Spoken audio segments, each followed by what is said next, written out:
Rema hari ini, Mazmur 21 ayat 6-7. Besar kemuliaannya karena kemenangan yang daripadamu. Keagungan dan semarak telah kau karuniakan kepadanya. Ya, engkau membuat dia menjadi berkat untuk seterusnya. Engkau memenuhi dia dengan sukacita di hadapanmu.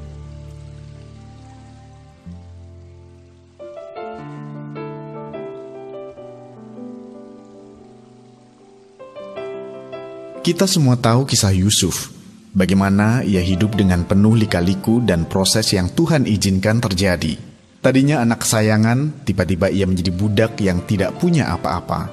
Meski bekerja di rumah Potifar sebagai seorang budak, ia mendapatkan kepercayaan dan diangkat sebagai kepala rumah tangga. Sampai akhirnya ia dijatuhkan ke penjara karena fitnah.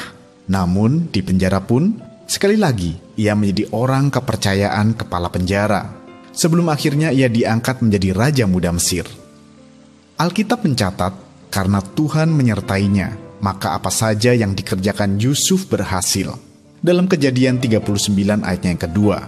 Yang lebih luar biasa adalah, di dalam versi bahasa Inggris, kata berhasil ditulis dengan kata successful and prosperous. Arti dari kata prosperous adalah makmur dan sejahtera. Kita bisa bayangkan bagaimana Yusuf yang dalam posisinya sebagai budak pun Tuhan mencatatnya sebagai seorang yang makmur dan memiliki hidup yang sejahtera. Sungguh luar biasa. Tentu saja ini bukan hanya berbicara tentang kekayaan materi, karena jelas seorang budak tentu tidak mungkin menerima upah yang besar. Lebih daripada upah secara materi, Yusuf menemukan ketenangan, kesejahteraan hidup, dan juga ada sukacita selama ia bekerja menjadi budak. Inilah yang dinamakan berkat Tuhan dalam segala musim bagi Yusuf. Kita pun bisa mendapatkan apa yang Yusuf dapatkan, yaitu kemakmuran dan kesejahteraan di dalam setiap musim hidup kita.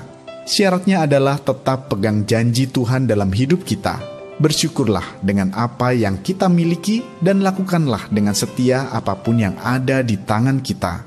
Jadilah pengelola yang baik atas apa yang Tuhan percayakan. Maka berkat, sukacita, ketenangan, dan damai sejahtera itu ada dalam hidup kita. Haleluya. Masih adakah bagian dalam hidup Anda yang dalamnya Anda belum bisa merasakan ketenangan dan damai sejahtera? Dalam hal apakah itu? Apakah usaha Anda selama ini untuk mendatangkan damai sejahtera itu dalam hidup Anda? Menurut Anda, dalam keadaan Anda saat ini, bisakah Tuhan memberikan damai sejahtera dan ketenangan dalam hidup Anda? Tuliskan iman percaya Anda kepada